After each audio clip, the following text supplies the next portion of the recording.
Unlike Mr. Venu, I didn't have to go through the hassle of checking in a hotel. It was a smooth drive from home to here.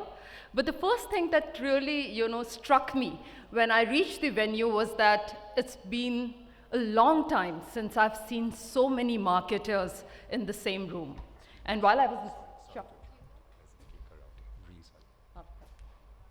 Yeah, so I was saying that it is so amazing to have so many marketers in the same room, and I could feel the energy and the vibes while I was listening to the previous session. So let me start by saying that it's a huge honor for me to be here today amongst all of you, and for Google to be a presenting partner in this year's MarTech Asia Summit 2022. My name is Roma. I'm from Google India, and I'm going to talk to you about something that we are deeply involved in and I'm personally very, very passionate about, that is driving growth in a privacy-first world.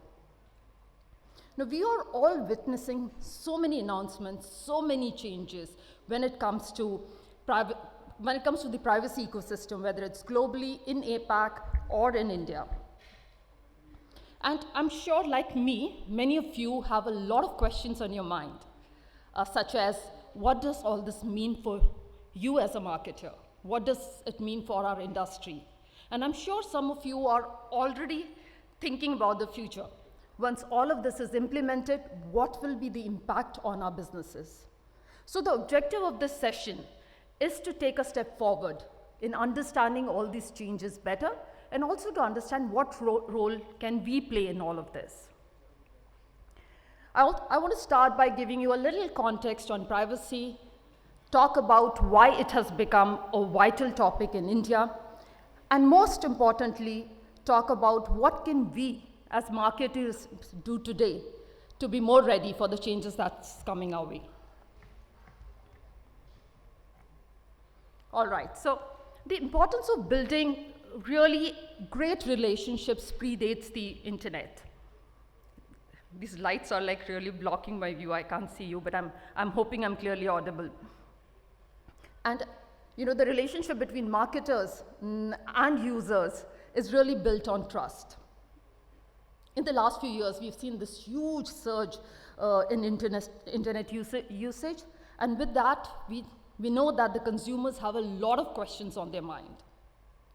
Questions like, is my personal data safe? Is my financial data safe?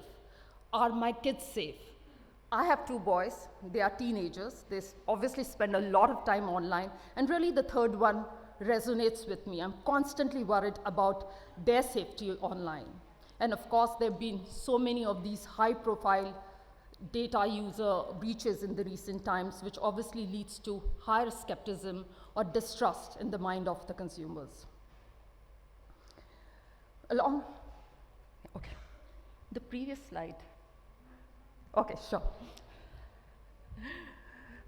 So, when we ask our consumers, what do they want with respect to data, their online data, they're really, really clear in saying that they want their data first and foremost, they want to have a control over their data. Then they want to know that the data is safe and secure. And they also want to be assured that this data will not be misused or be abused in any way. As I said, there's been so much surge in digital usage, which I spoke about data breach or personal data breach. At the same time, we are also seeing significant rise in conversations around, do people trust the way companies are collecting data, or what are they doing with that data? Can we move on to the next slide? Yeah. So we believe that people really want to trust the brands that they interact with online. And as brand leaders, you are really the custodians of this trust. So here's the thing, consumers on one hand, they want their experience to be very relevant. But at the same time, on the other hand, they also want clear communication from brands on how the data is being used. And we here at Google, and I'm sure many of you will agree with me, see this as a massive, huge opportunity for brands. We believe that brands that embrace data privacy as an asset will have that opportunity to leverage or to increase their brand loyalty and also increase consumer trust. Did you know this? So we have seen that brand trust is the second most important purchasing factor, and it's second only to price across many geographies, across age brackets, across income levels. And also, when consumers trust a brand, they're more likely to share their data, their personal data with you, like say, for example, email IDs. However, I'm sure many of us, even as marketers, have experienced this. Aggressive and unwanted advertising is a cause of concern for users. We believe that negative ad experiences are driving a loss of trust in the value exchange, and hence, it becomes very important for you as brand leaders to ensure that you are clearly communicating with your consumers on what is the value exchange that they are getting when they are sharing data with you. So we will all need to adopt a privacy-first mindset to build trust back with our consumers. And this will require us to be absolutely transparent, authentic about how we are using the data, how we are safeguarding the data. We will have to focus on building direct relationships with our consumers, which means invest in first-party data, give consumers the control. When consumers know what they are agreeing to do, and they agree to do so, everybody wins. But we also believe that this privacy-first mindset will have to start internally, start with the way our organizations are structured. We will have to invest in people who have the right skills to handle data in a privacy-safe manner, invest in machine learning, powered solutions which will help you meet your performance standards or performance goals, and at the same time, not compromise on privacy. I'm sure, like us at Google, all of you want to sustain this open ad-supported web that works for all of us right now. And we also believe that performance and privacy needs to coexist. I'm going to repeat this once again for you. Performance and privacy, they're not at loggerheads. They can coexist, and here we have a huge opportunity to start working towards laying foundation for building an ecosystem that supports ads and works for all of us. All right, so let me start by talking about how are we thinking about this at Google. Of course, we start by focusing on people. First and foremost, the user experience has to be secure by default. What do we mean by that? Protecting people's privacy starts with the world's most developed, advanced security systems that are designed to automatically stop threats even before they reach the user.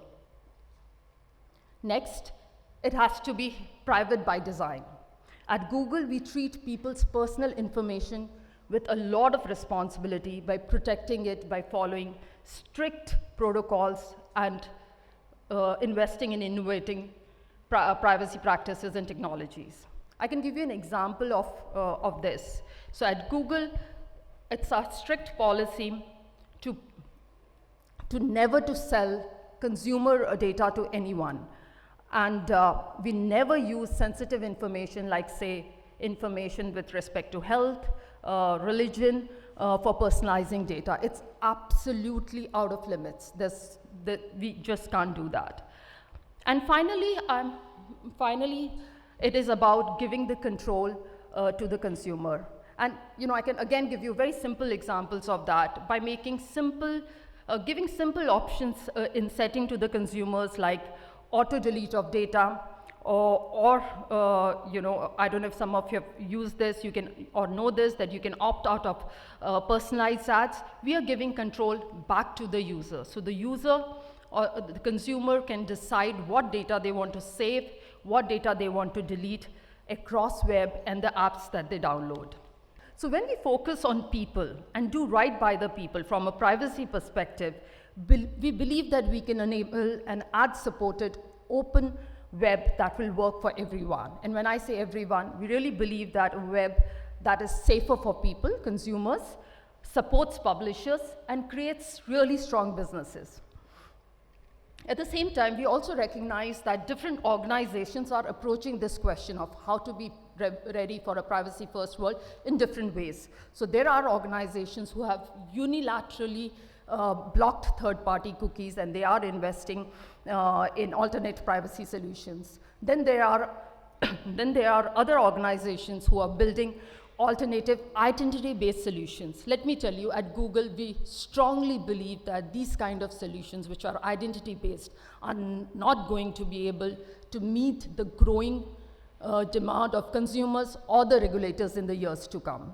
At Google, we have been very, very clear that once the third-party cookies are deprecated, we are not going to invest in creating solutions which are based on tracking individuals on web or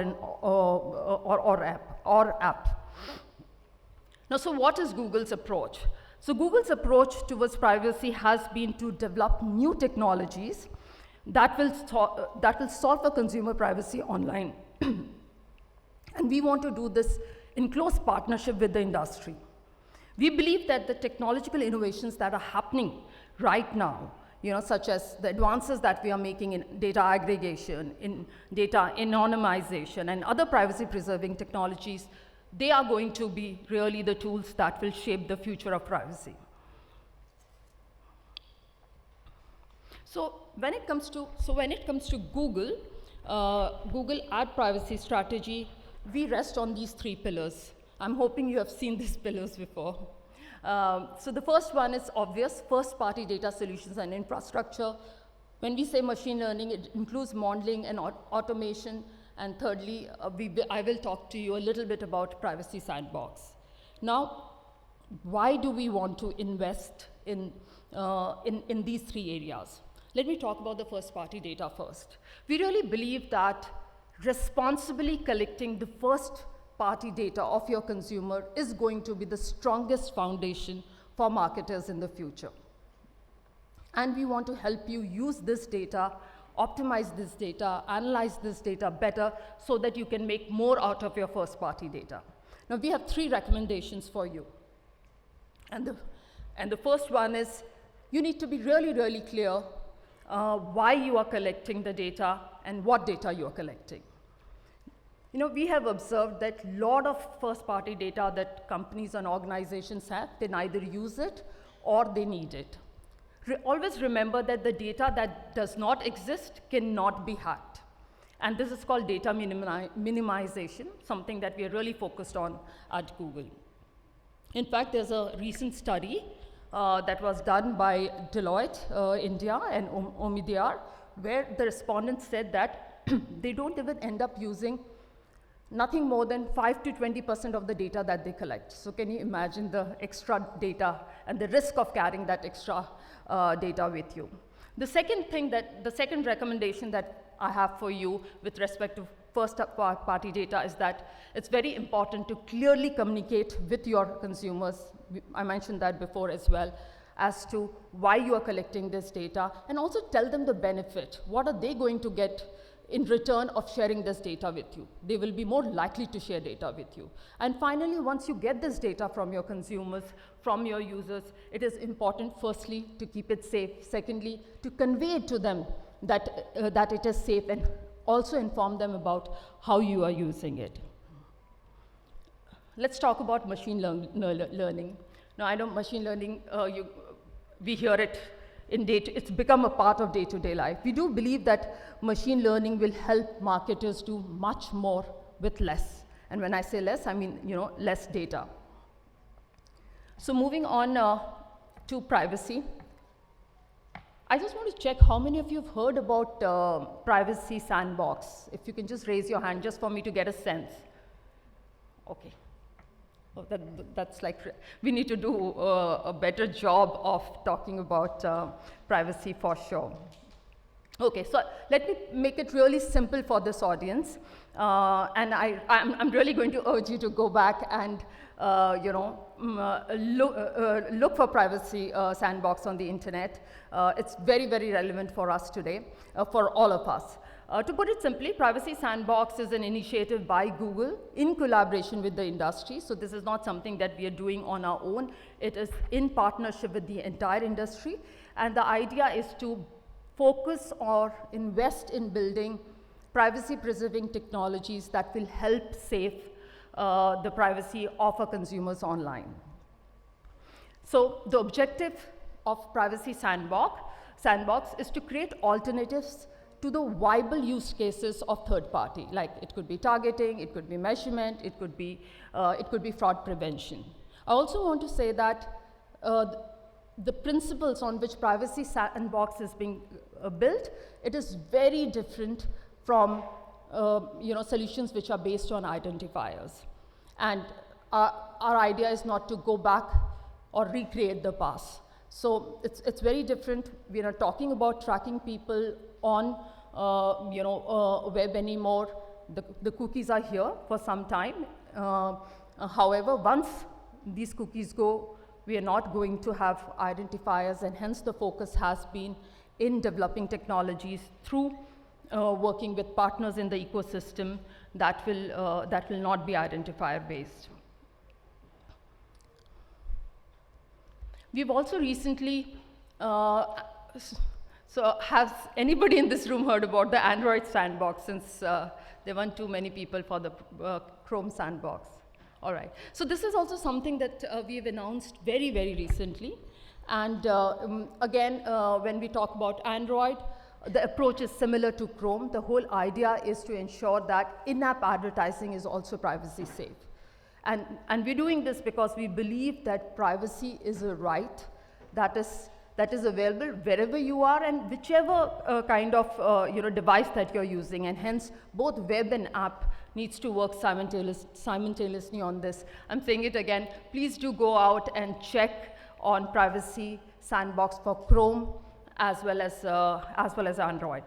So, but people have not heard about privacy that much, but there is a lot of work that is happening already across globe and even in India, and that's why I'm urging you to find out more about Privacy Sandbox. We also wanted to tell you that, I spoke about the fact that we're working really closely with the industry on developing these new technologies, and we are deeply listening to the needs and the concerns of the ecosystem. So the first point that you see on the screen is that the ecosystem gave us feedback saying that they needed more time. And hence, Chrome has extended the deadline for cookie deprecation by almost 2 years now. The second thing that we had heard from our marketers across the globe is that they would like to have a clear roadmap. And if you go on our privacy website, you will see updates. Chrome is regularly updating updates, and there's also a clear roadmap on the way forward. And really, even beyond the Privacy Sandbox, marketers like you have been asking us about what are the tools that we are building for the ad solutions. And I'm hoping you guys have heard about these tools like Global Site Tag. Is that something that's familiar to you? All right, so we need to do a better job of communicating these privacy-preserving tools which are already available. There's consent mode, and there's Google Analytics for 4. That I'm sure you've heard of. Google Analytics for 4, yeah? Okay, I see a lot of nods on that. Moving on. So if I have to summarize, I'm going to summarize it really simply in 3 points. First and foremost, build direct relationship with your customers.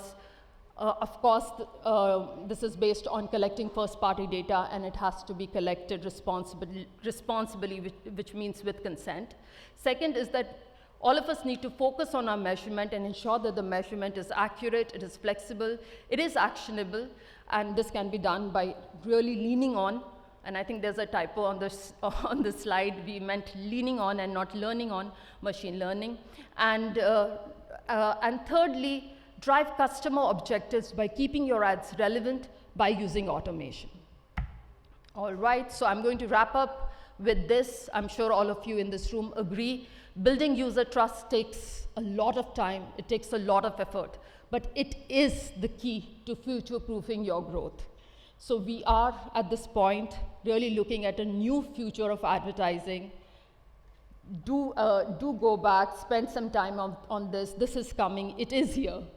I can see a few smiles when I said that it is here. And as Googles, we are really, really looking forward to working with you on this. So we believe that the future of internet is going to be the one which is first and foremost safe, it is sustainable, and an internet that really brings the best out of all of us, helps in building trust, and most importantly, works for everyone. So people, which is consumers, publishers, as well as businesses. Thank you so much for listening to me patiently.